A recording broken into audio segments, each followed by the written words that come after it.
Fala galera, Manos da Bola na área, episódio 029. Hoje temos a honra de receber Emily Gonçalves, coordenadora esportiva de psicologia do Fluminense no alto rendimento. Seja muito bem-vinda, Emily, pela oportunidade de compartilhar sua trajetória, esse trabalho fundamental para todo o esporte, para a vida de todo ser humano como um todo.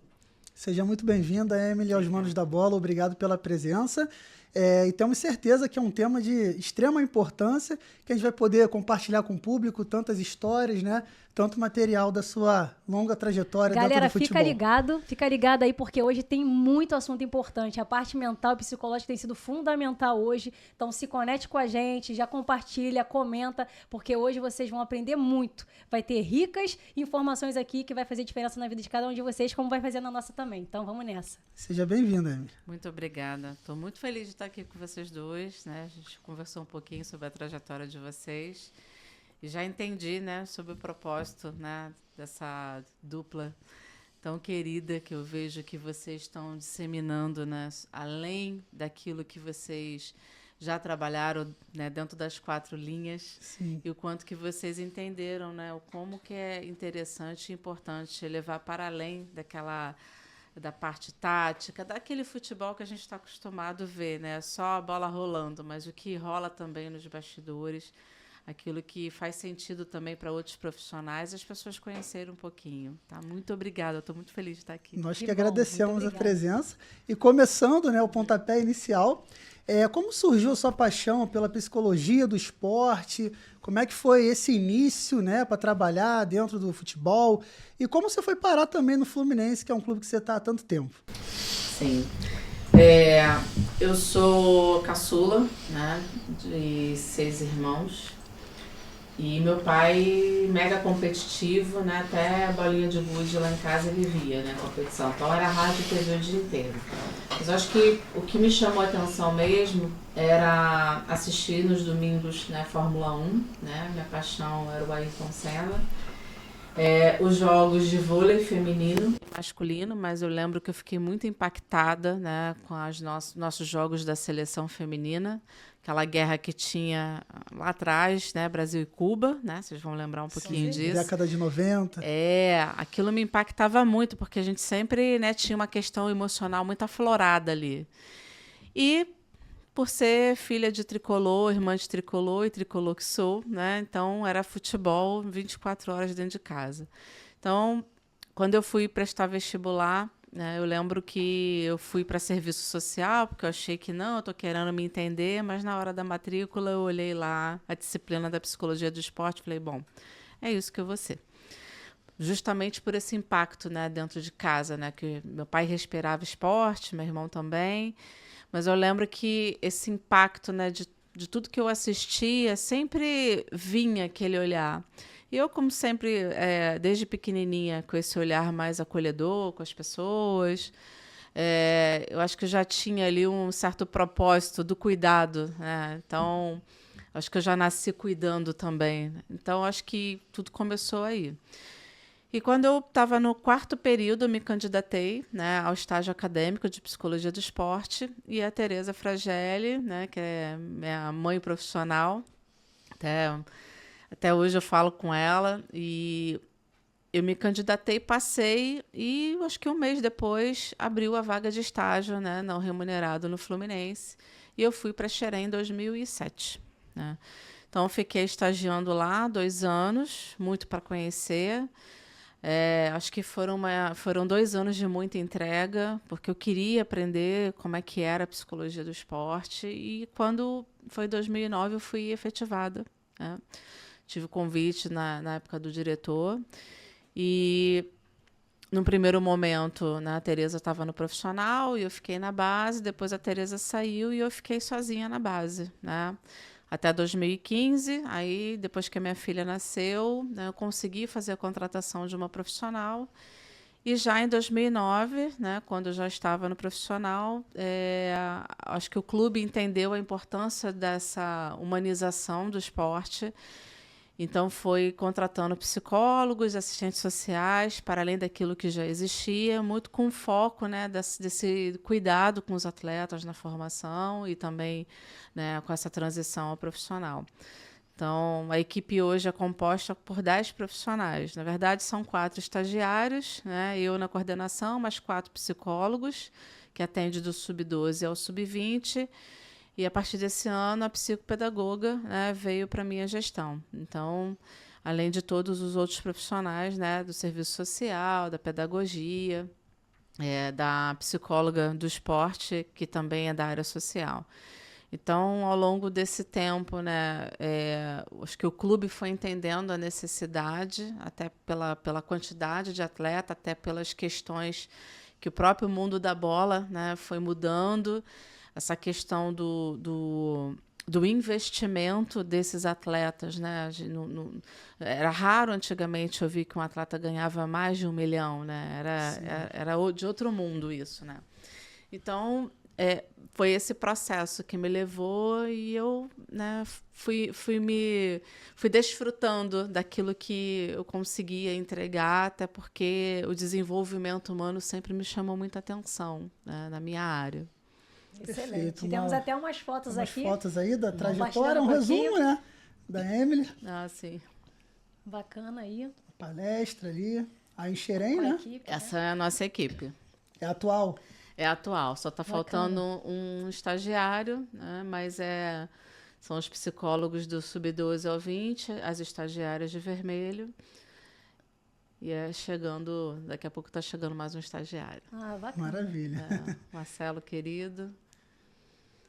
É o nosso programa de formação continuada. Esse ano a gente começou falando da atualização da NR1, né, desse cuidado da saúde mental nas organizações, que já vai ser validado, né, para o ano que vem, mas a gente já se antecipou.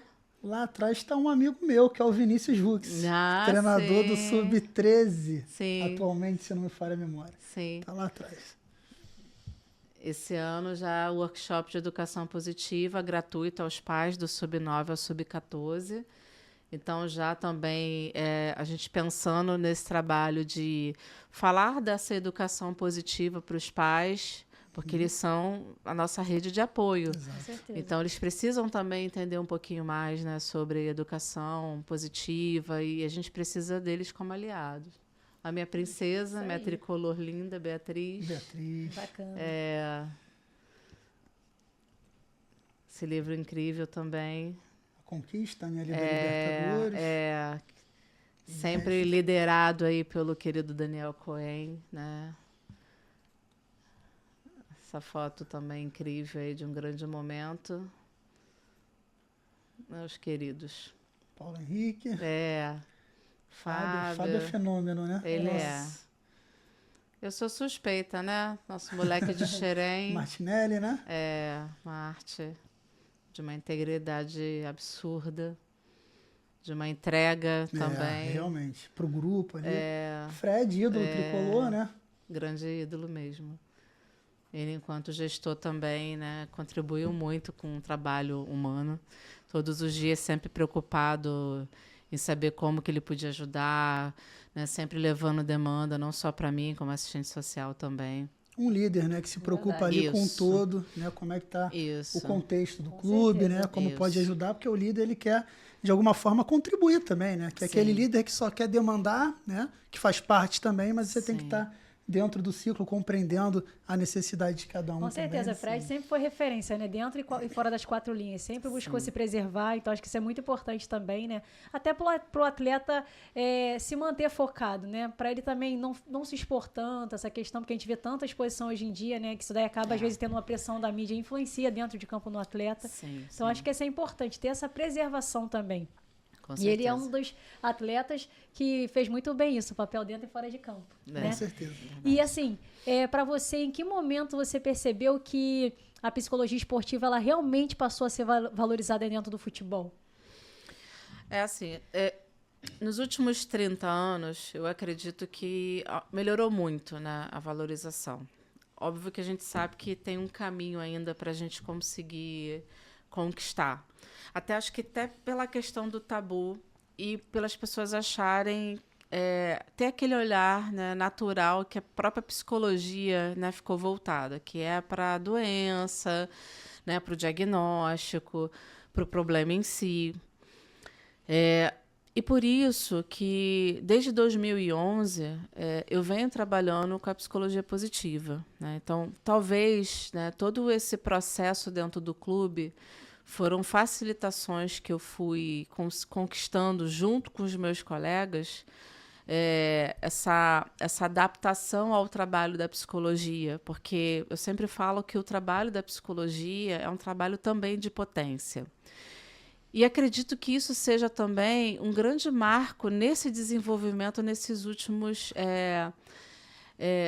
pelo menos os últimos 10 anos. Quando eu falo 30 anos, porque aqui no Rio, por exemplo, nós temos nossos mestres, né? A própria Tereza Fragélio, o Paulo Ribeiro, a Maria Helena Rodrigues, entre outros profissionais, que eles sim começaram, né, a desmatar, né, um pouquinho ali da falta de conhecimento.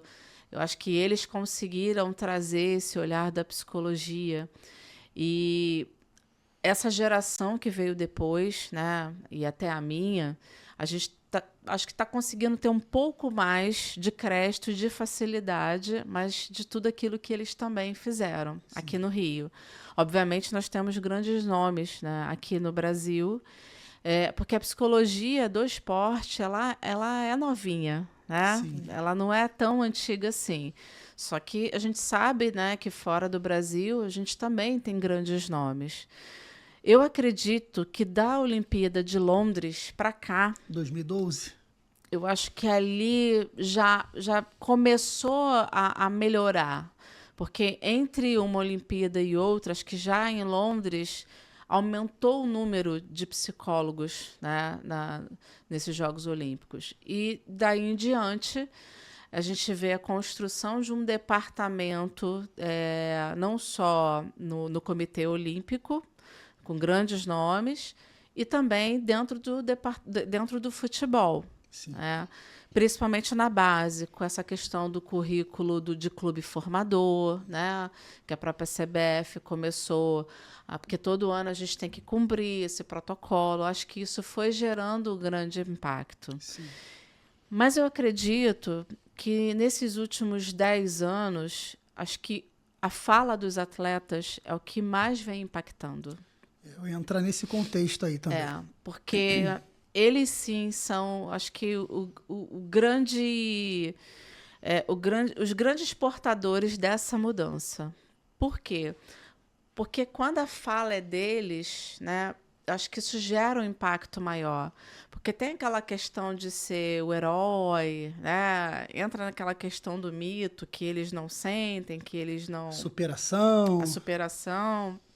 E quando eles abrem, que fazem acompanhamento e que é necessário, e eles também vão entendendo que o trabalho é sobre também a potência deles, que não é sobre adoecimento, né? É sobre também melhoria da qualidade humana, ou seja, reconhecimento dessa qualidade humana. Quando eles aprendem sobre as habilidades dele, eles sabem quem eles são verdadeiramente, isso vai gerando um impacto que, peraí, psicologia não é coisa de maluco, coisa nenhuma. Né? Mas a própria psicologia ficou voltada para isso até por uma questão histórica, né? Porque pós-Segunda Guerra Mundial, a psicologia ficou voltada, obviamente, por conta de toda a tragédia da Segunda Guerra. Só que antes disso, a psicologia trabalhava com o desenvolvimento de potência. Então, pela história, tem lá aquela pirâmide das necessidades, né, básica de Maslow, né? Já se falava disso, só que o foco ficou total no adoecimento. E eu, particularmente, vejo que já se entende sobre isso. Quando você consegue conhecer, a própria Rebeca fala disso, né? Campeã olímpica, né? Fenômeno. A própria Simone diz, espera aí, esse aqui é o meu limite. Numa Olimpíada, hein? Durante uma Olimpíada. Sacrificou provas, 5 provas. Exato, ou seja, ela não deixou transbordar. Ela não se deixou levar por aquilo que fazia a vontade do outro, mas sim aquilo que estava limitando ela. Ou seja, espera aí, eu sei o que eu estou sentindo, eu vou criar um limite. E esse limite tem a ver com a potência também, né? Do autocuidado, do amor próprio. Então, eu acho que o grande marco nesses últimos 10 anos tem a ver com essas falas, principalmente desses grandes atletas. Porque, por mais que a gente fale, por mais que a gente divulgue o trabalho, até porque tem uma questão de sigilo, a gente não pode falar nome de atleta, eles são, né, eles que autorizam ou não, mas eu acho que quando vem deles, né, vem com uma fala genuína, eu acho que isso quebra muito tabu. E isso vai impactar em quê?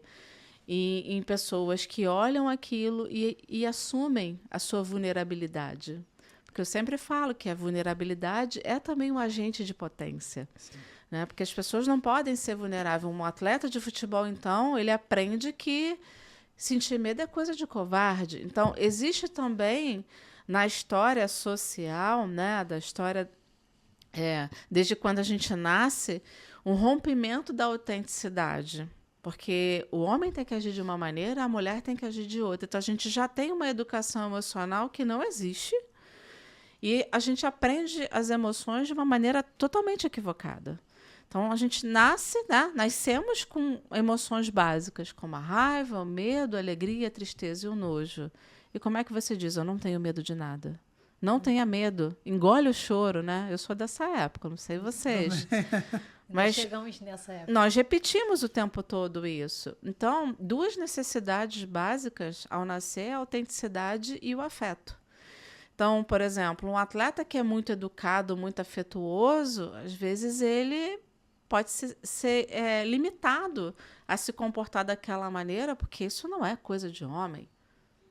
Ser gentil num ambiente, né, que precisa de agressividade, né? Então, as pessoas acabam gerando, né, nomenclaturas de maneira equivocada. Então, a gente também vem agora com a importância do letramento sobre essas habilidades, sobre o letramento em relação à saúde mental, para criar limite. Limite do que eu sou, do que o outro quer ver, é o que a sociedade espera de mim. A gente não pode criar, né, desenvolver pessoas esperando o que a sociedade quer. Senão quem adoece é aquela pessoa. Né? Então, a gente, obviamente, nós temos aí um limite também da criação que foi passado de geração em geração, só que hoje nós estamos falando de um avanço da ciência, né? A base de evidência científica sobre a importância do cuidado, da atenção familiar, de você não criar um ambiente de hostilidade no próprio futebol, porque isso gera uma questão de resultado, impacta o resultado, mas aí o impacto é para o longo da vida desse atleta. Então, cada vez mais, essa fala deles é de mega importância, porque só eles podem mudar esse cenário. Perfeito. É pura realidade. Pegando esse gancho, Family, como você bem colocou. Vamos pegar o exemplo da Simone Biles, né? Ela é uma atleta fenomenal, campeã olímpica, talvez a maior ginasta da história, né? Entre outros grandes atletas que têm se posicionado, que é muito, digamos assim, importante isso e positivo, sendo que nós temos diversos atletas que não têm esse poder de voz, essa força, e às vezes fala, caramba, se eu não estou me sentindo bem, não estou sentindo confiança, mas se eu falar sobre essa questão ainda mais abertamente, eu posso perder a minha oportunidade aqui nesse clube, ou tem outro que vai passar à minha frente, talvez não vou ser bem visto dentro desse posicionamento, e acaba que, por isso é de extrema importância, que esses grandes nomes, de fato, coloquem ali e se posicionem, porque os caras que estão aí na internet, os haters, né? Ah, fulano falou isso, fulano é fraco, não aguenta uma pressão, mas quando, por exemplo, se um Messi fala, vai falar o que do Messi? Se um Cristiano Ronaldo fala, ele é fraco? Não, tá aqui os números, a carreira do cara,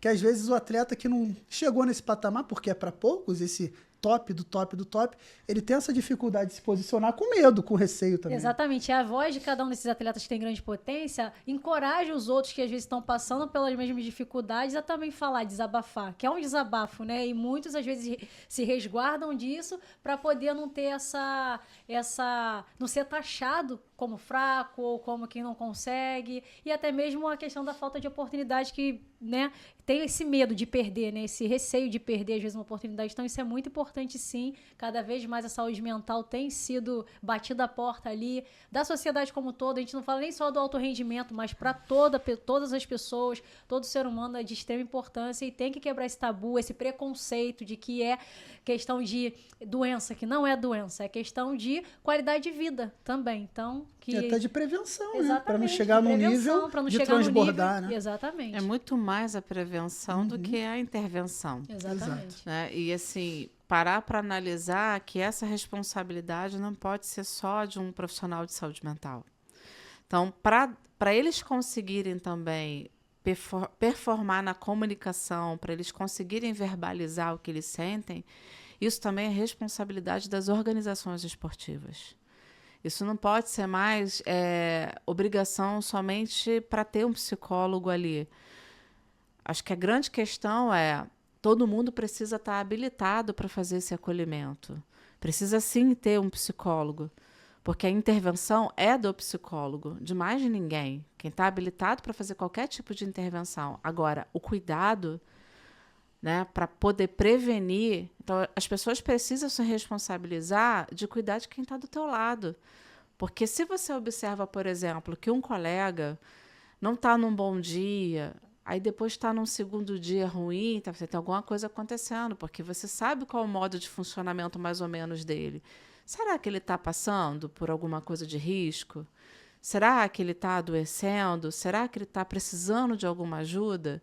E por isso que a gente precisa treinar as pessoas, não só para os aspectos positivos, para a gente se potencializar junto, mas também para aqueles aspectos de cuidado, para a gente evitar um problema maior.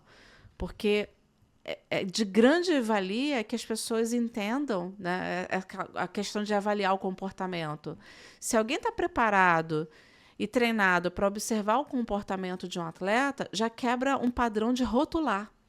Então, aquele atleta que, de repente, não está tão bem de manhã no treinamento, é porque é mais fácil a gente rotular e chamar o atleta de preguiçoso. Mas será que ele tem fome? Será que ele precisou ficar em vigília porque está tendo problema em casa?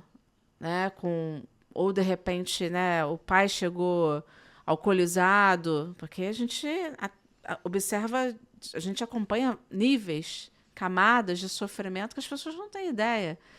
Então, é a fome, é a violência, é a insegurança, né, de todos os aspectos psicológicos, alimentares. Então, quebra um pouco dessa questão de rotular o atleta, né? Rotular principalmente quem está em desenvolvimento e precisa entender quais são os limites e o que realmente aquela pessoa está sentindo. Porque se eles não crescerem sabendo realmente quem são, eles vão aceitando, né, diagnósticos, vão aceitando nomes.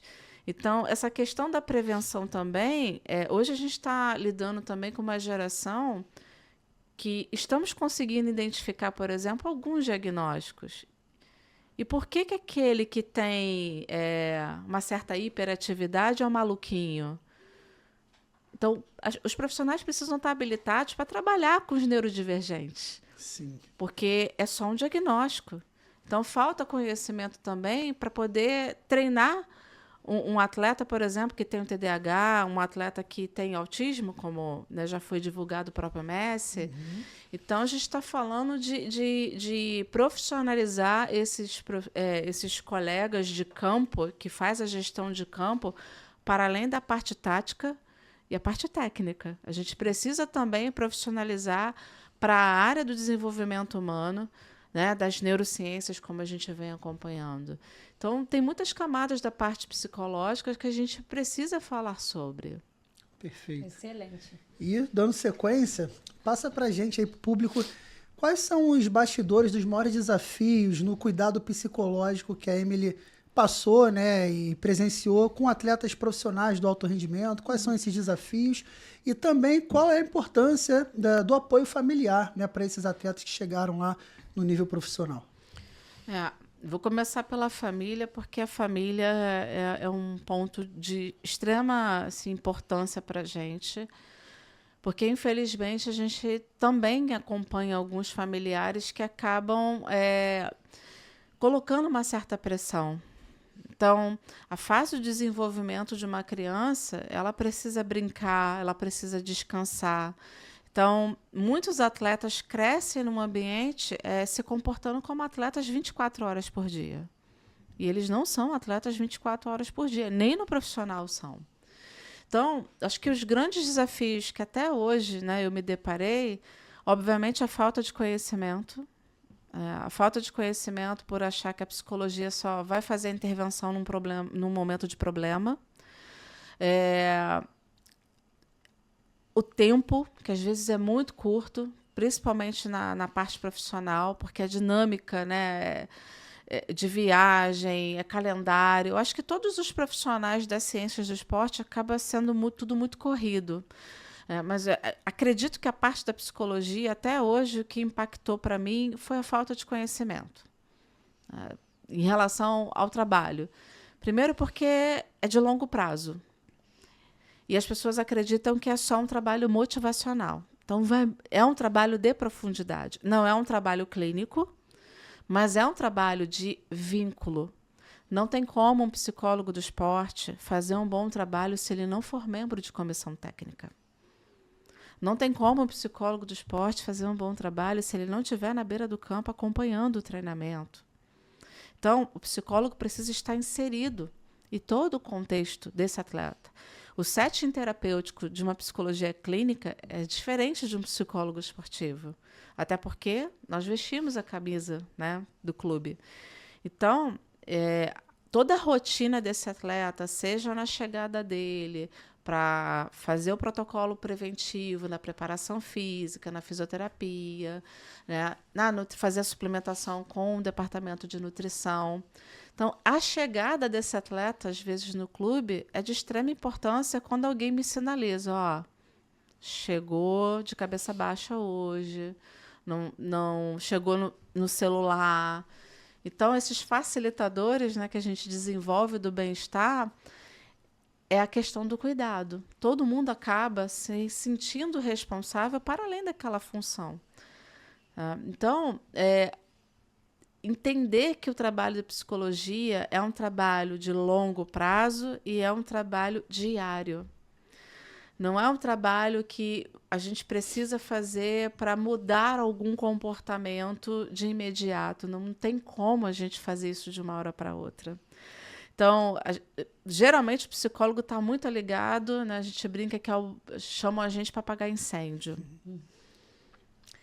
Não adianta, porque a gente precisa estar inserido. Nós precisamos entender também que tem atleta que ele não está acostumado com a figura do psicólogo. Ele se sente inseguro. Isso. Por isso que a gente precisa habilitar as pessoas para esse cuidado, porque nem sempre o psicólogo vai ser o vínculo desse atleta. Ele pode ter apego seguro pelo nutricionista, pela assistente social, pela tia da cozinha, pelo motorista. Aonde ele sentir segurança? E a gente precisa habilitar essas pessoas para fazer esse acolhimento. Mais uma vez, a intervenção é da psicologia. Então, essa falta de conhecimento, que é só para o foco do rendimento, lembrando que a gente está falando de um indivíduo que tem uma história de vida, que a gente não tem nem noção que ele passou.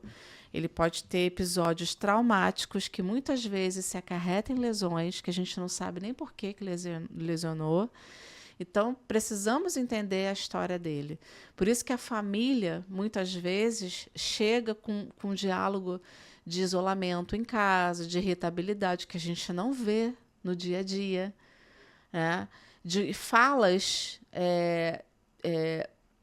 negativas desse atleta, como se ele tivesse se vendo num mundo assim, como se ele não merecesse passar por aquilo. Então, por exemplo, na base, eu lembro de episódios assim, porque se não fosse a família, talvez a gente nem conseguisse fazer uma intervenção. Então, atletas que desenvolveram transtornos de ansiedade, transtornos alimentares, e observado pelos pais, eles trouxeram para a gente mudanças de comportamento bem significativas que a gente conseguiu fazer a intervenção a tempo.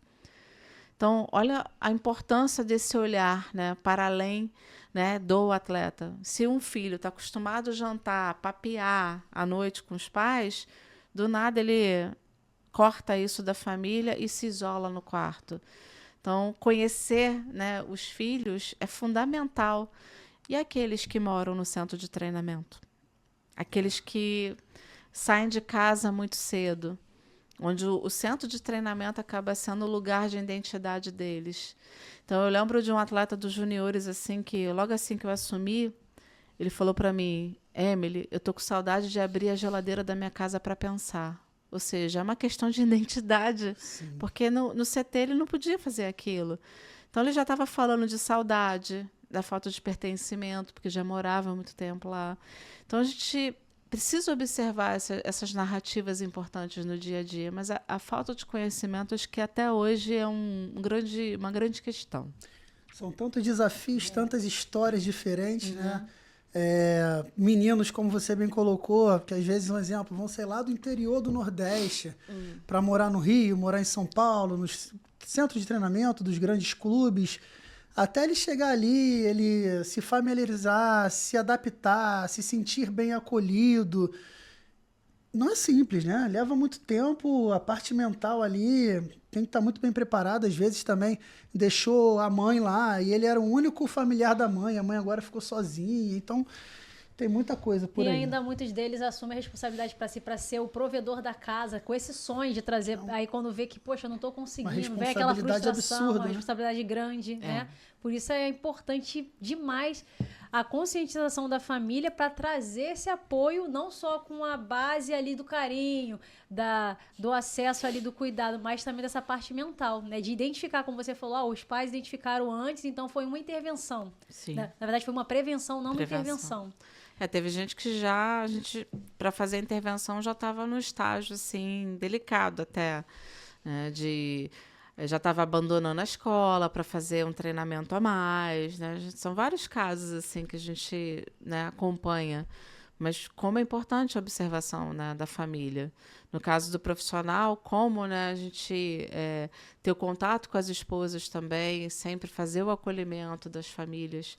É de grande importância para a gente fazer essa aproximação também, porque o atleta, muitas vezes ele fica ausente, né, por conta da dinâmica de viagem. Então, também tem esse cuidado, né, que as pessoas acham que eles não se preocupam com a escola do filho, né, com a ausência na apresentação, né, sei lá, do balé da filha. É como se não pudesse. O atleta só fosse atleta o tempo todo. E eles sentem por isso muitas vezes, né? As pessoas precisam entender que eles são pessoas. São seres humanos. E se abdicam de muitas coisas para poder almejar aquilo ali. Tem uma vida extra-campo, né? Exatamente. A vida dele é um ser humano como E a gente aqui já vai até dar uma enganjada, né? Já aqui na próxima pergunta, como que é lidar com a pressão, né? Dos atletas mediante um jogo decisivo, um jogo de uma final, a ansiedade bate, tudo isso. Como que seria lidar com isso para poder levar nesse suporte para eles? Eu acho que tendo um trabalho contínuo, né, sempre a gente tem protocolos, né, para seguir, tem a questão metodológica da própria psicologia. Só que eles precisam cada vez mais entender que corpo, mente e emoção, eles precisam andar de mãos dadas. Cada vez mais tirar um pouco dessa anestesia do olhar para fora. Então, a gente sempre brinca, né, que eles precisam aprender a virar a câmera para dentro. Saber o que está realmente incomodando, porque nós somos ensinados a não sentir determinadas emoções. Não posso sentir medo, não posso perceber uma ansiedade. A gente quer fugir, né, das adversidades, de algumas emoções, de alguns pensamentos. E quanto mais tem o autoconhecimento, mais eles percebem o que eles estão sentindo, obviamente isso vai gerar uma preparação mais individual. O que incomoda um atleta numa partida dessa? É a torcida, né, contra, a favor, é a pressão que o próprio atleta se coloca para si mesmo, é o resultado em si. Então, existe um protocolo coletivo, né, que eu acho que a fala do treinador ali precisa ser mais fixada, né, para eles prestarem atenção realmente do que está sendo solicitado para eles, para não ficar muita gente falando. E ao longo da semana, esse acompanhamento, como eu falei, né, o psicólogo precisa estar atento, e os outros profissionais também, para perceber qualquer mudança, né, de comportamento. Então, se eu estou vendo um atleta aquecendo, num treinamento, já com uma tensão corporal, né, que o corpo vai dando sinais o tempo todo, eles precisam entender o que o corpo deles também está falando para eles o tempo todo. E às vezes eles não percebem. Na verdade, a gente não percebe. A gente vive em modo automático. Então, a gente está aqui conversando, estamos sentados numa cadeira, mas à medida que eu falo assim, preste atenção onde você está sentado, muda a percepção. Sim. Porque tudo é muito no automático. E à medida que eles entendem qual o significado daquele jogo, daquela competição, como que eles estão se sentindo, isso vai mudando o olhar deles perante, né, ao tamanho, né, da competição. E lidar com isso, enfrentando, né, o que eles estão sentindo, seja positivo ou negativo, porque as emoções de valência positiva desequilibradas, vamos dizer assim, também gera falta de atenção, displicência. Então, buscar o equilíbrio, né? O que eu estou sentindo, como é que eu faço para regular isso, tanto para mais quanto para menos, porque tudo em excesso vai causar ali um transtorno para eles, inclusive numa falha, né? Então, lidar com essa pressão, sabendo como eles estão lidando com a causa, né, com o evento em si, já é o ponto-chave para a gente fazer algumas intervenções. Alguns vão atuar, por exemplo, com protocolo de preparação na arte, com música no fone. Outros precisam fazer uma prática de mindfulness.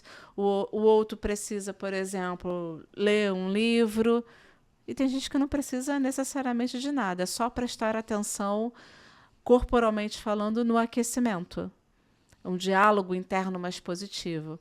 Mas sem estar com a alimentação em dia, com sono em dia, né, com a percepção corporal, né, se ele está com desconforto físico, se ele está seguindo todo o protocolo, por exemplo, de prevenção, né, de lesão, fazendo academia conforme o departamento de fisiologia, preparação física, ou seja, se ele está seguindo tudo aquilo que vai gerar um impacto na performance sustentável dele, ele vai estar numa situação de enfrentamento mais lúcido.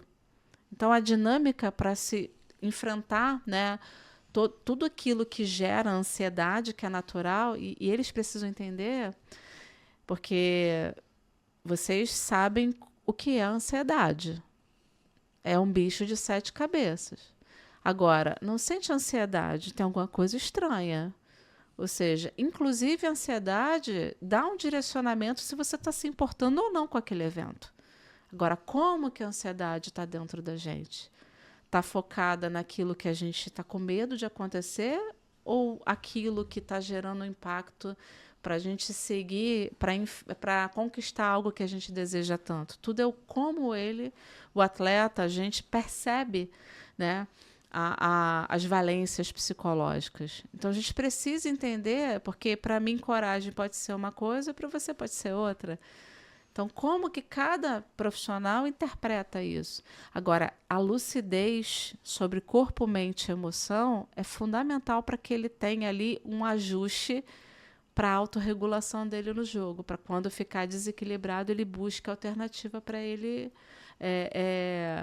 voltar, né, para o jogo mental dele, virar a câmera para dentro.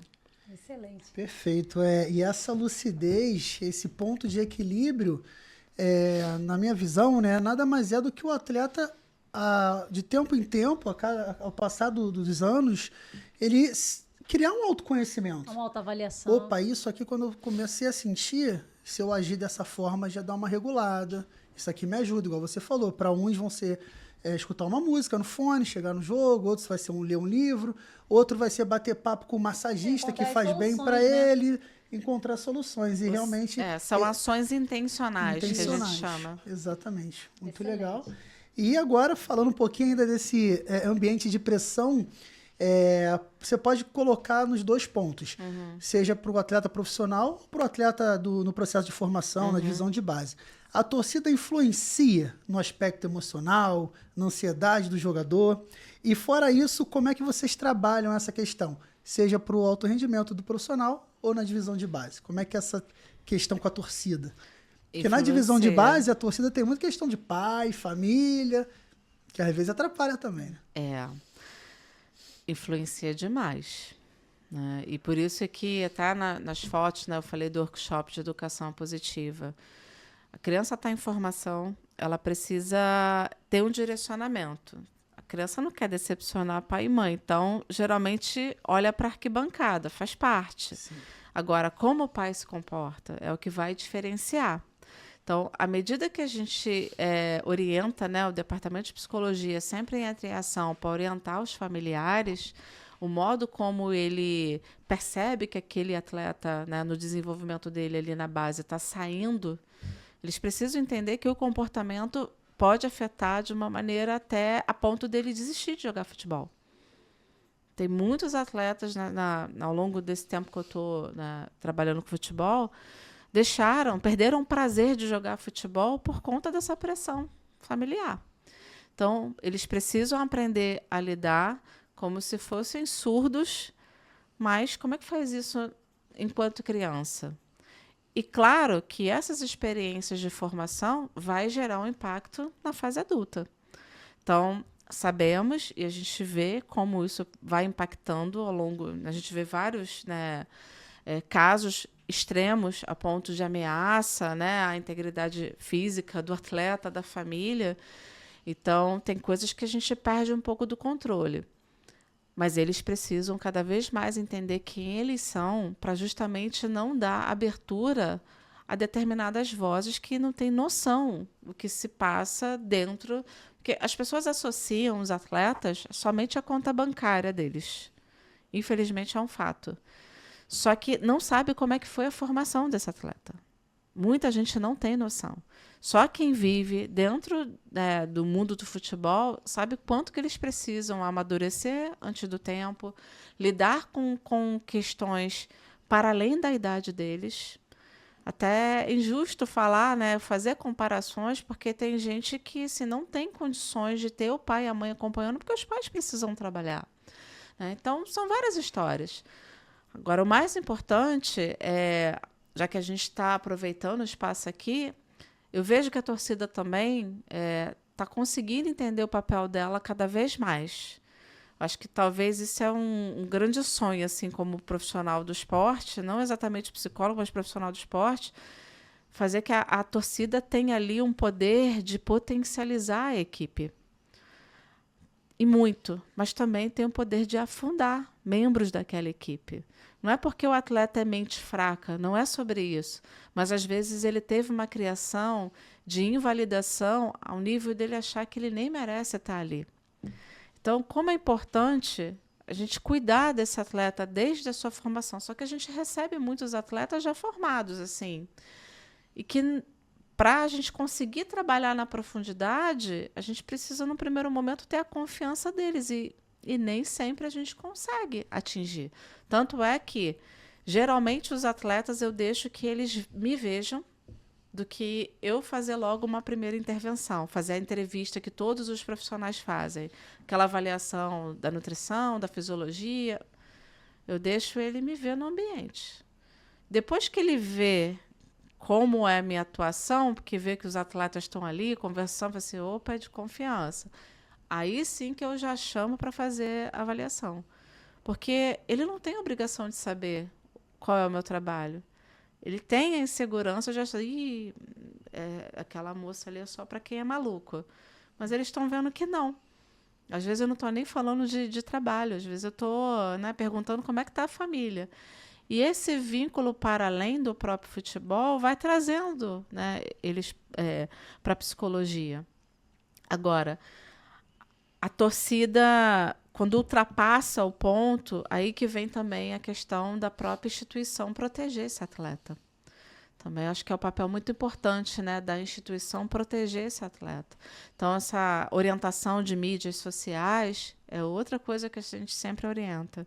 Evitar ao máximo, porque se a pessoa estiver passando por um processo de dor, aí começa a ler um monte de comentário assim que as pessoas não têm nem noção, porque hoje é gratuito, né? As pessoas não estão tendo filtro. Então, é importante que ele também aprenda a ter o limite do que ele vai consumir.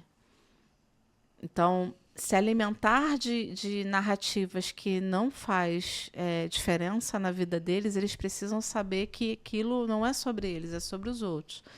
É um processo complexo, mas dá para a gente administrar e eles, cada vez mais, eles estão se distanciando dessa necessidade de validação, que acho que é algo no mundo, sim, não é algo do atleta. Então, eles precisam saber que o autoconhecimento, acho que é a base para eles não caírem, né, nesse olhar negativo, né, de pressão que vem de fora. É respeitar, mas não aceitar também, né? Excelente. Isso daí que você falou muito importante. O que consumir, né? Porque às vezes vai para a internet, para a mídia, que hoje, né, é um dos focos principais. Isso é muito importante. Se resguardar, se proteger, vamos dizer assim. E agora, né? Sabedoria, né? Exatamente. Agora a gente chega no momento resenha. Assim, toda a sua trajetória, compartilha com a gente algum momento engraçado, inusitado que você já vivenciou, que só de você lembrar já dá aquela vontade de rir. Seja no ambiente ali de trabalho, num bastidor. Não tem necessariamente assim, vou falar sobre o atleta X. Não precisa falar o nome, né? Aconteceu com um caso com um atleta, assim. Foi... Olha, eu tenho uma lembrança, assim, do grupo que foi até campeão da Libertadores. O grupo sempre teve um humor muito alto. E um belo dia eles combinaram na calada da noite de chegar no CT vestido de caipira. Do nada. Do nada. E aí todo mundo chegando para trabalhar, os atletas, a gente se deparando. Aí, tá vendo? Já valeu a pena, já tá rindo. Mas assim, eu tô falando disso porque saiu isso, né, na internet. E eles abraçaram a causa, gente. Aquilo ali, e eu sempre observei, porque como eu trabalho com a psicologia positiva, eu tinha feito um pouco tempo, antes deles fazerem isso, a avaliação das forças de caráter, né, que é uma das ferramentas da psicologia positiva. E uma das grandes forças de caráter deles era a força do humor. E as pessoas olham para o humor, principalmente no mundo da bola, como algo ruim. Ou seja, perder um jogo, todo mundo tem que estar sério. Se vê alguém sorrindo, até em entrevista, né? Pô, a pessoa está rindo. Gente, o humor é um grande indicador, inclusive, de enfrentamento, de busca para fazer o melhor. Então, o humor é um indicador muito importante. E era justamente um dos grandes marcadores, né, de força daquela equipe. A integridade, a espiritualidade e o humor. E aquele dia, a gente não sabia quem era o mais engraçado. E eles incorporaram personagens. Então, assim, muito divertido. E como aquilo também era um grande significado de estar feliz de estar naquele lugar. Então, união, de grupo, né? De pertencimento. Então, eu percebia também que aquilo unia as famílias. Então, as esposas dos atletas com aquela equipe... quando tinha época de Dia dos Namorados, festa junina, eles se reuniam, todos os atletas, todas as famílias se reuniam para viver, né, aquilo junto. Então, acho que isso também foi um dos grandes assim, indicadores para a própria conquista da Libertadores. Sim. Porque isso demonstrava o quê? A felicidade de pertencer àquele grupo. Então, a gente precisa olhar para além do campo. Então, as pessoas falam, poxa, os atletas estão brincando, estão chegando vestido de caipira, mas era como eles se divertiam entre eles e como aquilo fazia valer a pena de estar ali, porque como é ruim chegar no lugar onde você está sorrindo. Né? Pior era chegar reclamando, cara feia, já querendo chegar e ir embora, mas não. Nós conseguimos ver, né, da comissão técnica que eles não tinham pressa para ir embora. Então, isso são indicadores de pertencimento, de cuidado, de prazer de pertencer, né, a uma equipe, né? Então, foi bem engraçado. Se vocês buscarem na internet, Tem algumas certeza, imagens vamos assim. buscar. com certeza. certeza vocês vão achar. Mas foi muito divertido. Que a gente, assim, tem atleta que é sério, né? Você nem imagina. E foi um dos mais engraçados na época. Então, foi bem legal, assim. Isso comprovou até que a metodologia que eu sempre trabalhei, né, desde 2011, porque tem que fazer valer a pena. Você não pode ter mau humor, né? Obviamente, o mau humor faz parte, né? O estresse faz parte do nosso dia a dia. Mas imagina, você já chegar com raiva no trabalho, né? Já reclamar do colega, não, você está se divertindo com esse colega, ele está fazendo a diferença. Às vezes você não está no bom dia e você chega e se depara com aquilo, pronto, você mergulha e acaba se contagiando com aquele ambiente. Positivamente, né? Exato, né? Com Exatamente. certeza. Pô, que história bacana. Muito legal, né? diferente, Muito bom. né? Vamos estar dando uma Vamos encontrar pesquisada aí sobre. essas imagens aí. Pode ver, Vai foi ser muito divertido. engraçado. Muito legal Muito conhecer engraçado. disso, é a união, né? Contagiar um ao outro. E às vezes tinha alguém ali naquele ambiente, a gente não sabe, que a gente estava precisando daquilo e foi uma forma de impulsionar, né? Com De certeza. ativar positivamente um ao outro. Com Excelente. certeza. E agora falar um pouquinho sobre John Arias, né? Esse fenômeno do Fluminense. Chamou muito a atenção quando ele publicou, né, sobre a importância da saúde mental, né? Como é que foi assim a sua importância? Como você contribuiu nesse processo do Arias, que tinha perdido uma familiar, a avó dele, que era como se fosse uma mãe? Isso. E após essa publicação do John Arias, como você vê que pode ter ajudado também outros atletas dentro do grupo a se sentir ali mais aberto a falar sobre qualquer tipo de dificuldade que tenha tido? Fala um pouquinho sobre esse contexto. Foi um grande momento que até hoje, né, todo mundo fala sobre isso. O trabalho com Arias foi justamente um trabalho de potência, né, diante da dor dele, da perda. E o nosso vínculo profissional foi justamente baseado na essência, né, dos valores familiares dele. Porque, obviamente, estava doendo muito. Ele chegou a pensar que não fazia mais sentido continuar, né? Até fala abertamente porque ele deu essas declarações. E o meu trabalho foi baseado nisso, né, com ele, nesse vínculo sobre aquilo que ele aprendeu com a avó e o que fazia sentido ele continuar com esse sonho, né? E quando a gente se depara com aquela cena que era só minha e dele, que a gente não tinha noção que estava sendo gravada até pelo departamento, né, da Flu TV, do clube, isso me gerou uma certa preocupação num primeiro momento, mas é o que eu sempre falei com ele e com os outros atletas. Isso está além da gente. Isso não era mais sobre a Emily, sobre o Arias, sobre a psicologia e o atleta. Isso estava indo além porque, com certeza, impactou não só a comunidade esportiva, mas também impactou nas pessoas que precisavam de ajuda. Então, nós recebemos muitas mensagens de declarações que as pessoas estavam passando por adversidades, pessoas com pensamentos suicidas, que foram buscar ajuda, muitas pessoas que eram até discriminadas por estar fazendo psicologia na família, a família começou a aceitar a profissão, porque tem esse julgamento, vai trabalhar com um maluco, né? Tem um julgamento, infelizmente. E isso alcançou, com certeza, um número de pessoas onde provavelmente vidas, né, foram salvas. Eu acredito muito nisso. Eu recebi muita mensagem, muita de todas as áreas, e sei que impactou também no futebol, porque antes, eu acho que 20 clubes, né, de série A, B não tinha departamento de psicologia, e só 6 tinham no Brasil. E isso se inverteu. Então, 20 passaram a ter e 6 não.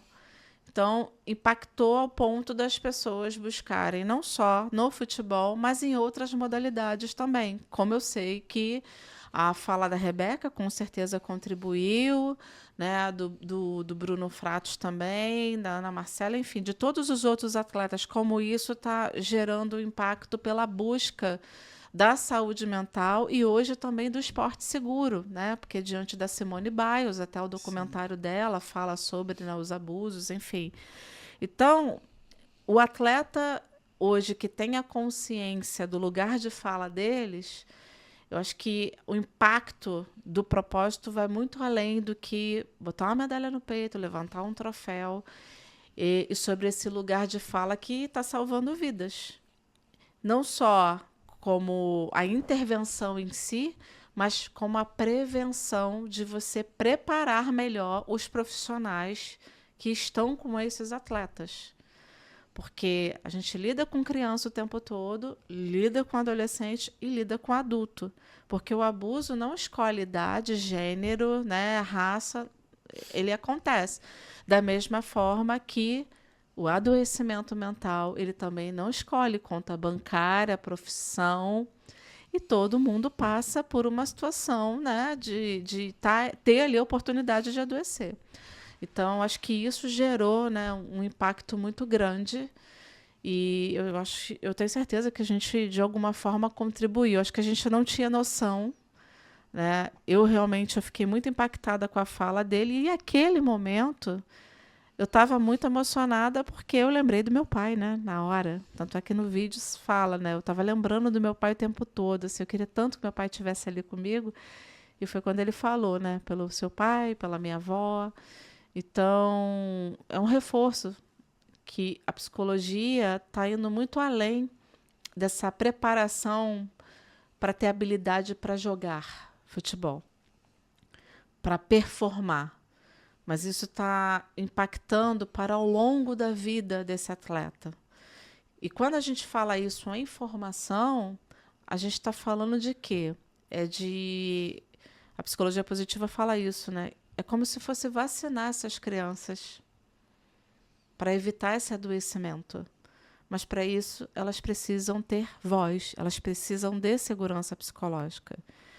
E, para isso, a gente precisa ter profissionais que permitam que esses jovens, esses atletas, sejam genuínos, que eles sejam respeitados por sua singularidade e não rotulados. E aí a segurança psicológica vai dizer o quê? Você não vai ser punido por sua vulnerabilidade, você vai ser acolhido. Mas Se isso sentir seguro, né? Exato. Tirar o medo e colocar a coragem. Mas isso vai muito além do atleta. Será que os profissionais da bola também se sentem seguros? Porque a gente está falando, por exemplo, de riscos psicossociais. Como eu falei na palestra que a gente começou a dar esse ano, né? Por conta até da atualização da NR1. Qual a segurança que um treinador, por exemplo, tem se às vezes ele não dura no cargo, como foi esse ano, né? Um dia. Já teve Já teve isso. Loucura, mas é. Então, assim, quais são os riscos psicossociais de um trabalhador do esporte? Porque parece que quem trabalha com esporte parece que está vivendo na Disney. Parece que é um lugar de brincadeira, de entretenimento o tempo todo. E as pessoas não pensam. E aí que vem a questão da fala de torcedores. As pessoas não sabem, ali é o trabalho delas, ali é o sustento delas. E o quanto que isso impacta, né, no dia a dia, né, de um filho, de um treinador ou de um atleta. Mas o risco psicossocial daquele trabalhador é muito alto também. Porque o risco de perder o emprego é grande, o risco de desenvolver doenças por conta da pressão é altíssima. Né? A pessoa, às vezes, não consegue ter uma noite de sono tranquila porque ela ganha um jogo hoje, ela já está preocupada já ali, quando acaba o jogo, já com outro jogo. Então, a gente também precisa falar sobre isso. Então, com essa fala também, acho que recentemente, acho que o Tite falou, né, sobre a saúde mental dele. E é isso, precisa ser dito, porque não podemos mais negligenciar esses riscos, não só do atleta, mas também quem está ali no cuidado para esse atleta. Como é que a pessoa vai saber cuidar se ela não está sendo cuidada? Se ela não está sendo protegida, se ela não pode questionar o status quo, se ela não pode levantar a mão, né? A pessoa tem medo de dizer o que sente ou então sugerir algo. Então, é um trabalho. As pessoas precisam cuidar disso também. E como você bem colocou, complementando, o público, a torcida, a mídia visa muito assim, o atleta, né? Que ok, são os protagonistas, os jogadores ali, não tenha dúvida disso. Com certeza. Mas, caramba, será que às vezes um outro profissional que trabalha ali no clube, seja no profissional ou até na divisão de base, Sim. ele tá bem? Será que às vezes um treinador tá bem? Um preparador físico? Às vezes até A tia da cozinha. a tia da cozinha né? tá passando por alguma dificuldade, que é um ser humano roupeiro, também, um massagista, roupeiro, exato. A galera do bastidor que faz total diferença.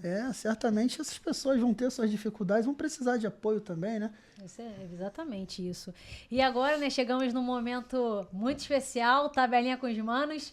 Vamos soltar a vinheta aí, Fabinho. E tem algo que está já batido, que é o famoso mindset, né? Que dentro da mentalidade de crescimento tem várias valências. Então, você ter uma abertura, né, mental, né, para novidade, sair daquele engessamento, sabe?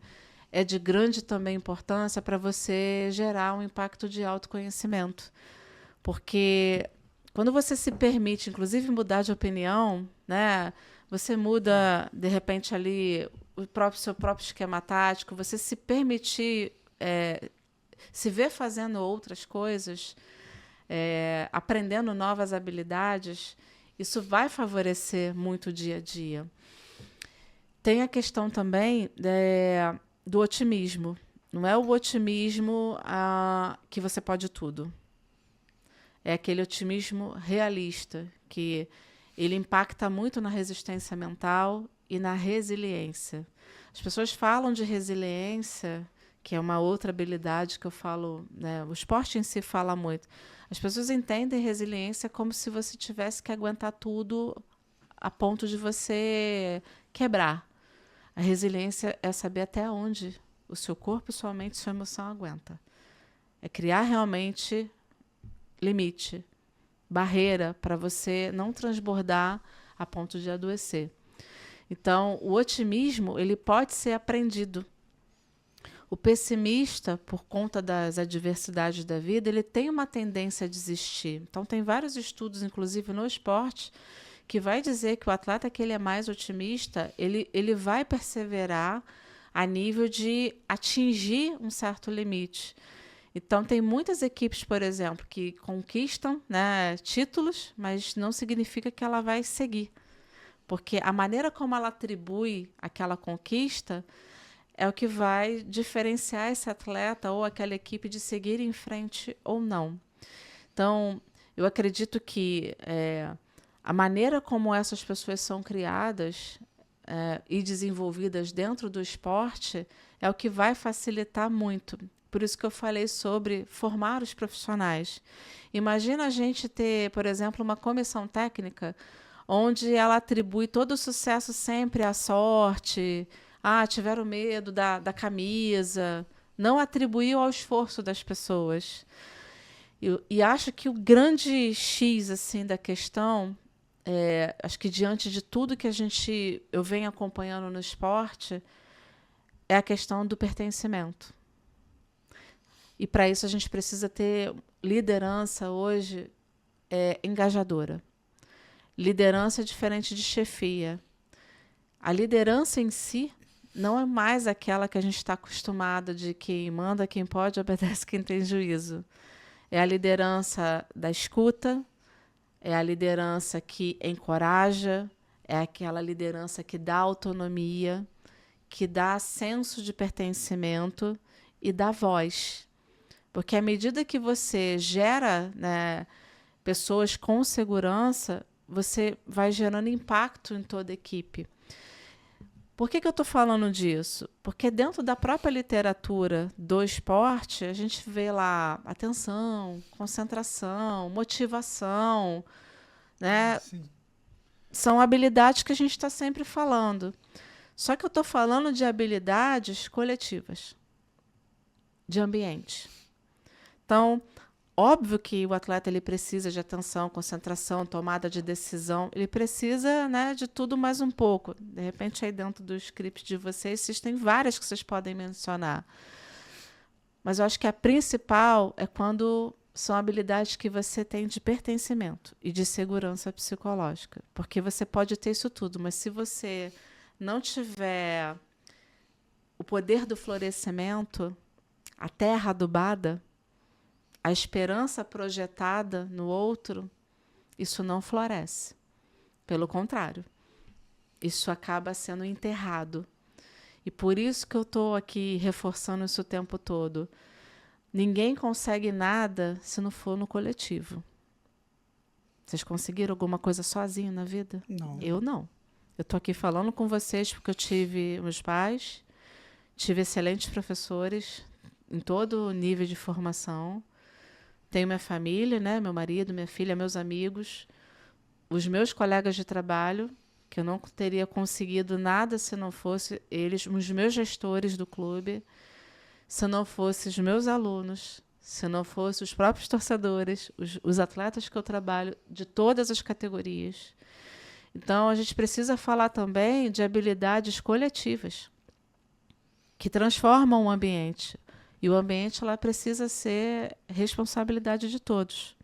Porque se a gente tem um ambiente de florescimento, eu garanto para vocês que esse ambiente que a própria ciência da felicidade promove, que é garantia, né, de melhoria. E isso, não estou falando de resultado imediato. Eu estou falando de resultado de longo prazo. Pode ser que às vezes a gente não ganhe, né, um título ou um jogo, mas isso vai ser uma base para que você enfrente e busque melhorar cada dia. Então, o reforço é para desenvolver também as habilidades coletivas. Excelente, Maravilha. excelente escala, né, galera? Então, para você, até um adendo, né, para que você, que a gente está passando alguma dificuldade, até de questão de saúde mental, e você não tinha essa coragem de desabafar, não guarde para si, desabafe, porque isso é de extrema importância, para que não seja algo de intervenção, mas de prevenção. Então, todo isso aqui que a gente está compartilhando com vocês hoje é uma forma de alerta, de incentivo a toda a sociedade para se cuidar da saúde mental, cuidar da vida como um todo, que é de extrema importância. Não dê atenção, às vezes, mais conversações, que às vezes você ouve, saiba quem você é, não pelo que as pessoas dizem, mas de fato quem você é, que você sabe. Vou colocar a câmera para dentro de si, como a própria Emily falou. E a partir desse episódio, que você que está passando por algum problema, alguma situação de contrapartida com relação a isso, então desabafe, coloque para fora e coloque a câmera para dentro de si. Não é isso, galera? Com certeza. E dando sequência, Emily, fala um pouquinho pra gente quais as maiores diferenças emocionais entre um atleta da base, vamos colocar aí a partir dos 12, 13 anos, e um atleta profissional, né? Quais são essas diferenças? Como lidar com um e com o outro? E falar um pouquinho de como é o processo do trabalho dos psicólogos com os atletas de base também. Perfeito.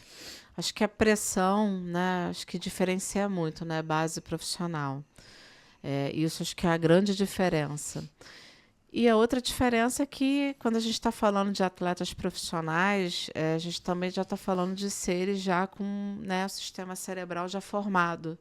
Então, existe ali a fase do desenvolvimento na base, que a gente precisa entender que o cérebro não está formado, eles não sabem, né, tomar determinadas decisões. Então, a gente precisa entender, além do núcleo que ele vive, que ele é uma criança em desenvolvimento, adolescente, né? E muitos vão para o profissional sem ter esse sistema formado ainda, né? Com 20 anos. Então, o cérebro... 17.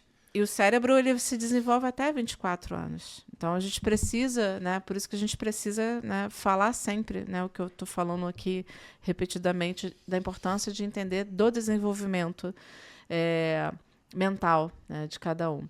Então, acho que o grande diferença é a questão da pressão. É bem diferente. Na questão da base profissional, como eu falei, né, a gente tem um protocolo, né? Na base, a gente consegue fazer mais atividades coletivas, até para as crianças, no lúdico, aprenderem essas habilidades, tanto individuais quanto coletivas. Mas todos, né, na sua grande maioria, eles passam por um processo quando chegam, que é uma avaliação, uma entrevista, uma anamnese. A gente entende como é aquele atleta, né, tanto familiar quanto a história esportiva dele. Dependendo da idade, a gente já faz um protocolo de concussão, de avaliação, né, para acompanhar esse atleta, né, das funções executivas. Avaliamos o capital psicológico, que é avaliado dentro de 4 eixos, que é a autoeficácia, resiliência, esperança e otimismo, para a gente entender como que, né, é o capital, quais são os recursos, né, positivos que esse atleta vai enfrentando. E diante da dinâmica com cada comissão técnica, específico de sua idade e o número de competições, as intervenções coletivas elas são projetadas e planejadas com as comissões. E ao longo da temporada, né, surgindo alguma demanda coletiva, nós aplicamos ali, né, atividades coletivas, não só com os atletas, mas também com os profissionais, e também as intervenções individuais. Então, sempre tem essas intervenções, sempre orientamos, ninguém é obrigado a nada, até porque precisa facilitar o nosso trabalho, tá?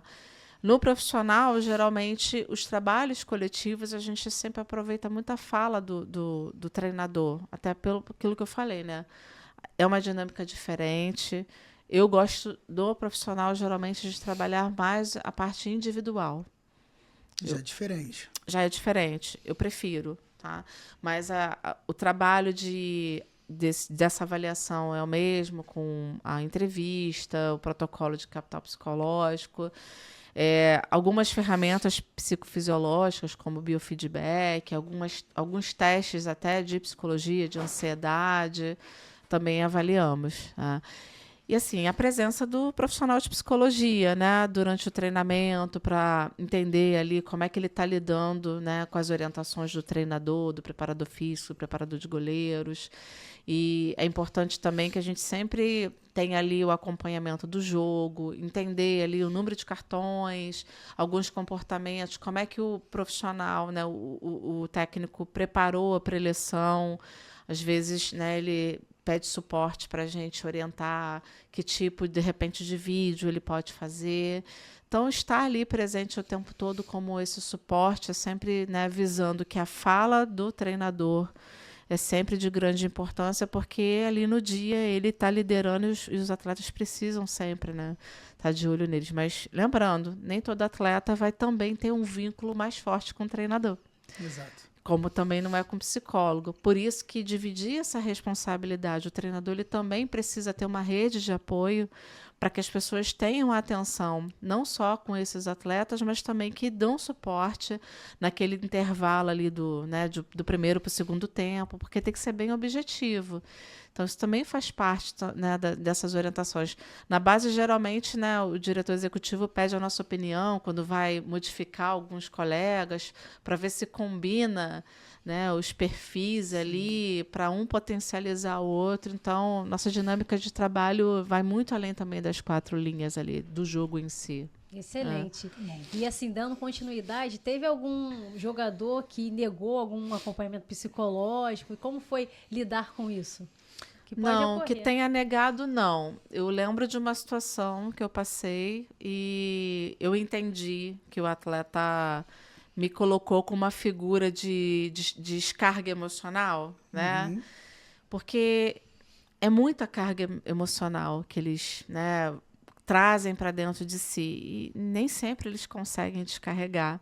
Então, foi uma maneira de descarregar ali, mas eu acho que ter um pouquinho, né, de sabedoria para não levar para o pessoal é importante também. Foi o que eu falei, nem todos sabem qual é o papel da psicologia, mas cabe a gente orientar para dizer, olha, é por aqui, e não levar para o pessoal, porque eu não sei como é que foi a vida daquele atleta, mas assim, que tenha negado, não.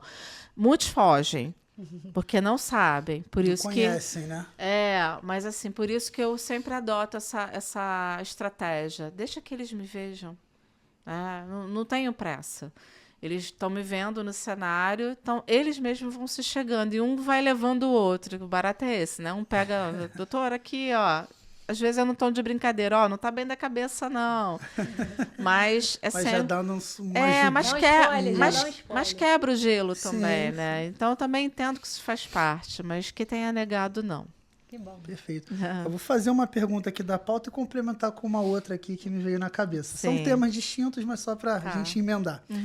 Como é que você vê o futuro da psicologia esportiva no Brasil, do momento atual adiante? Essa é uma. E a outra é, como lidar com um atleta que, do alto rendimento, teve uma lesão séria, vai ficar 6 meses, 1 ano parado. Como é que trata com esse atleta? Então, são 2 perguntas distintas, você pode começar por qualquer uma delas. Vou começar pela lesão. A lesão em si, obviamente, é um trauma que muitos entram em desespero, porque ninguém quer machucar. Tem atleta que acredita que a carreira acabou. E entender como vai ser esse processo, né? Ele precisa ter as informações, que tipo de lesão, quanto tempo parado, que tipo de protocolo ele vai precisar, né, se dedicar para seguir. E principalmente entender que existe a fase, né, psicológica da lesão, porque eles negam no primeiro momento, aí depois negocia. Alguns entram em processo, né, de humor depressivo, de raiva, até entender que eles precisam se dedicar. Tá? E esse apoio dos profissionais que estarão ali envolvidos com esse processo de recuperação é outro ponto-chave de segurança. Porque tem que ter muita paciência. Atleta de futebol quer a bola. Eles não querem. Né? E o apoio da comissão para esse atleta que está lesionado, de pertencimento, é fundamental.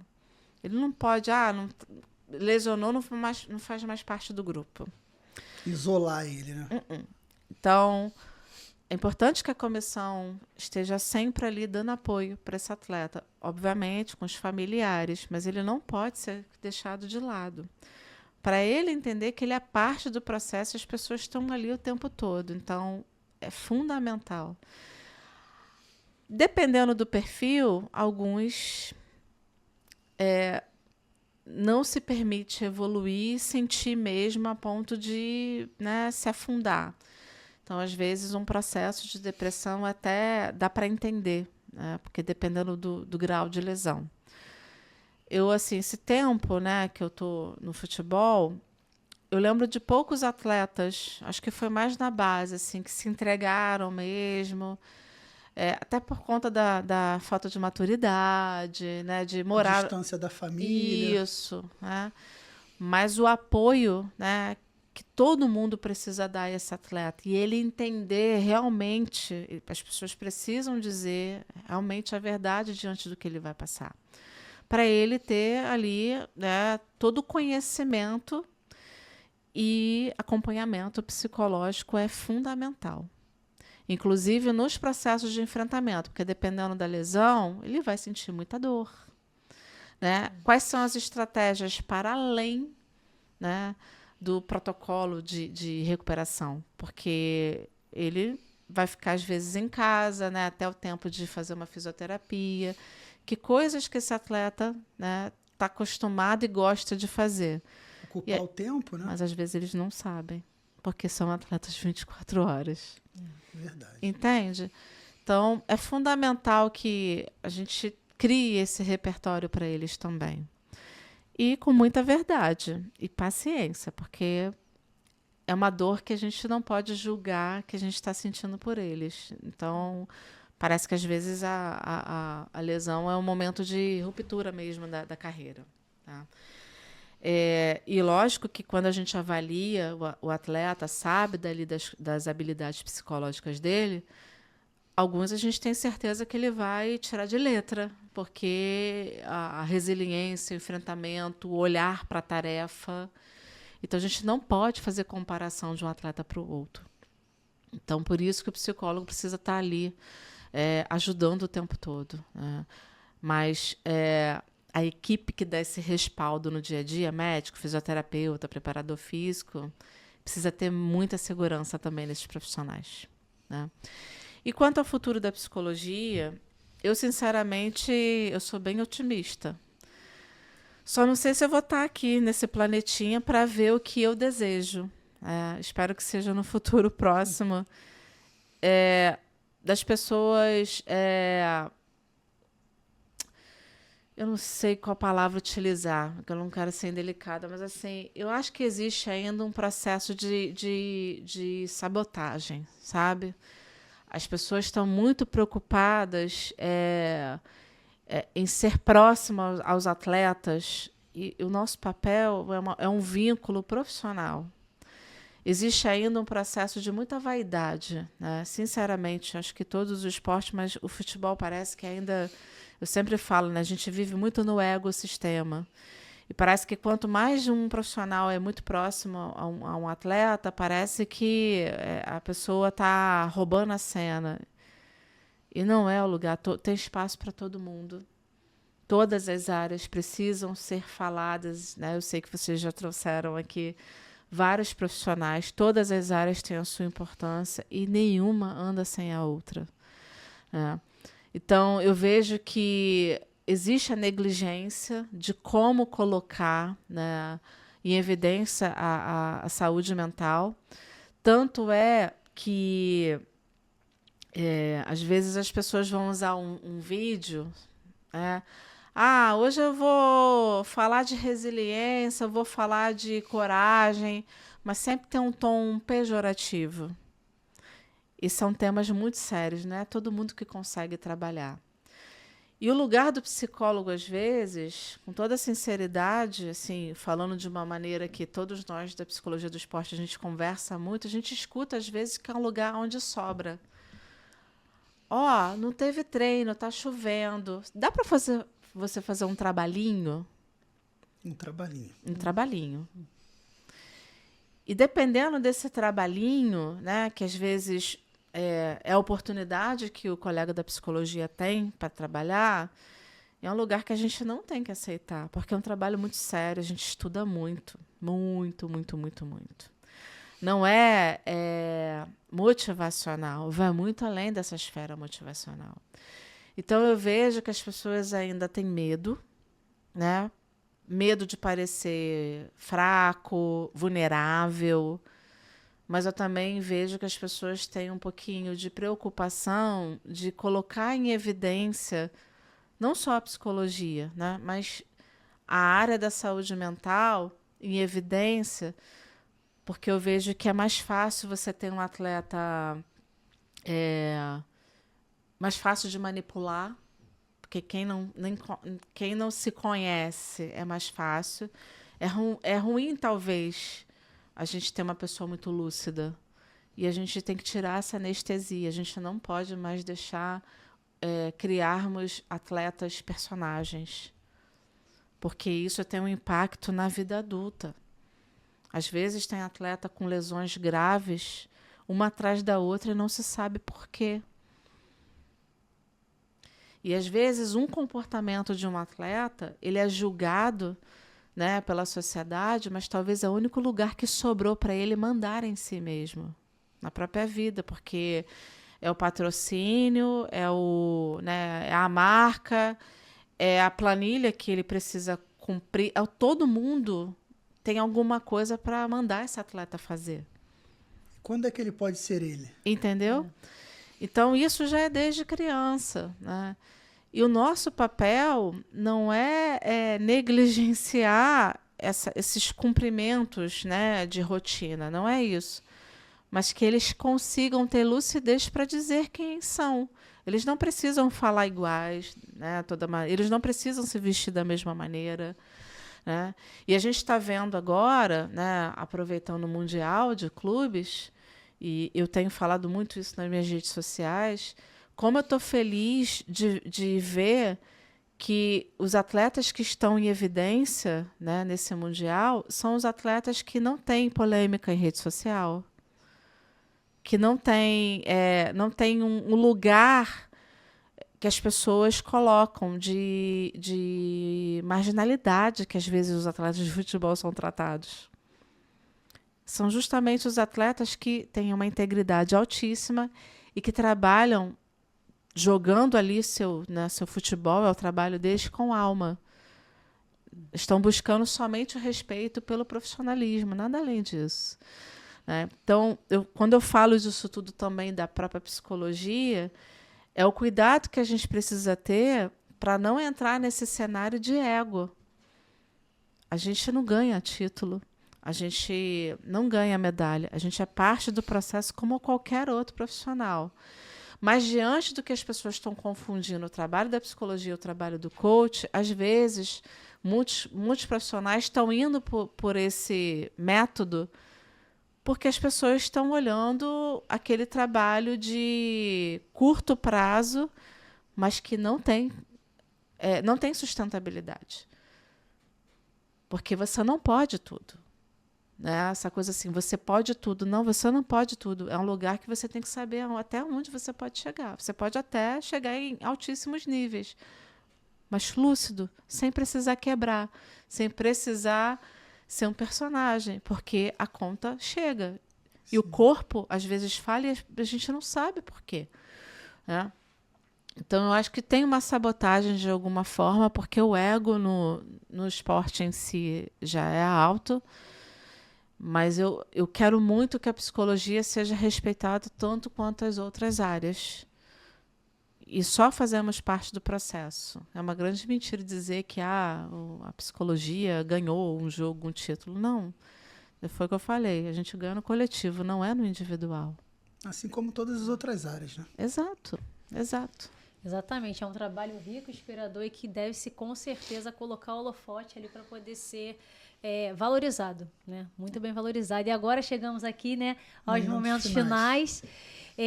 Aqui, conhecer um pouquinho mais dos seus projetos futuros, quais são os seus sonhos, né, que você projeta, tanto dentro e fora de campo, para você estar compartilhando um pouquinho para a gente nesses momentos finais. Eu sigo com o meu curso, meus cursos, né? Agora, dia 19, eu já estou com um curso já projetado, que é um workshop, na verdade, de psicologia do esporte baseado em potência. Então, assim, eu quero dividir um pouquinho da minha experiência com as pessoas para elevar esse lugar da psicologia voltado para a saúde, né, para a prevenção e na potência das pessoas, e formar profissionais cada vez mais qualificados para fazer esse acolhimento, né?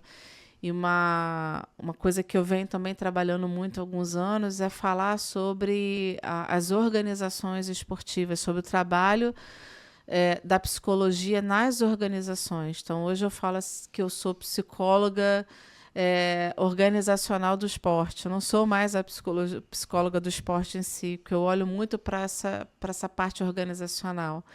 Então, disseminar isso, acho que é o meu grande propósito. E o meu desejo é que as pessoas, né, busquem mais informação, né, e o lugar que, né, você me perguntou da psicologia, que ela esteja em evidência no lugar de saúde, junto com o lugar de esporte. O esporte é saúde, ele não é adoecimento. E o esporte precisa ser colocado de novo no lugar, né, de saúde e de potencialização humana. Excelente. Você Maravilha. Pode deixar um recado, uma mensagem para compartilhar com o nosso público, ali para poder falar a importância da saúde mental, para influenciar e também orientar as pessoas. Você pode ficar à vontade para você falar um pouquinho para o nosso público. Deixar também sua rede social, e caso compartilhar queira. sua rede social também. Câmerazinha aqui, ali da diagonal. Fica à vontade. Bom, minha rede social é @psicóloga Emily Gonçalves. E acredito que hoje, com toda a nossa conversa aqui, é que cada um de vocês que estão aqui empenhados a escutar e ver todo o podcast, é que vocês se permitam enxergar para além daquilo que foi ensinado. Ou seja, entenda quais são as suas vulnerabilidades, porque vocês vão encontrar a potência de vocês e não hesite de pedir ajuda se vocês precisarem. Porque o adoecimento não escolhe as pessoas. Então, a prevenção é o melhor caminho de tudo. Mas, às vezes, a gente já está adoecido em um determinado lugar, então não deixa, né, que isso que isso siga de uma maneira natural. Não fique naturalizando episódios de explosão, né, de raiva, de sentimentos ruins. Busquem autoconhecimento o tempo todo, porque isso já está até banalizado. Mas esse é um grande caminho que as pessoas precisam.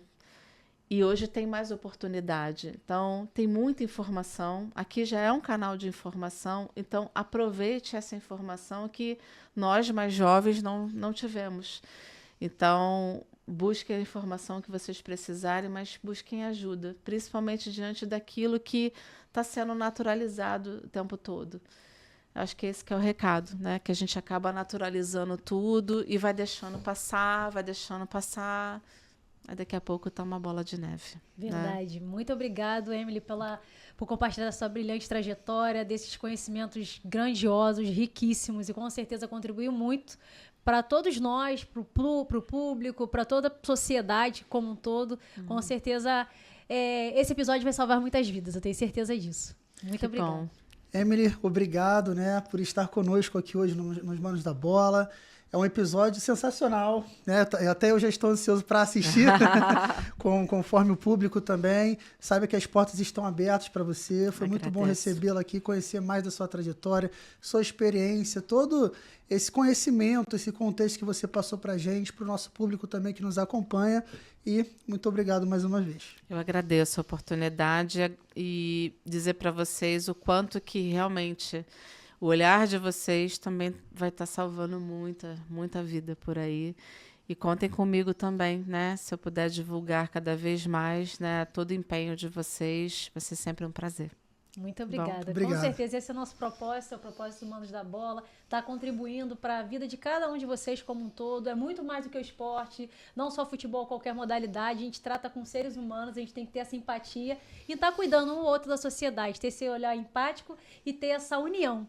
Que se o mundo tivesse mais essa união e essa empatia, com certeza teria toda a diferença. A gente tá aí para isso, galera. Com certeza. E agora? A gente passa a bola para vocês, mata no peito e faz o gol. Tamo junto.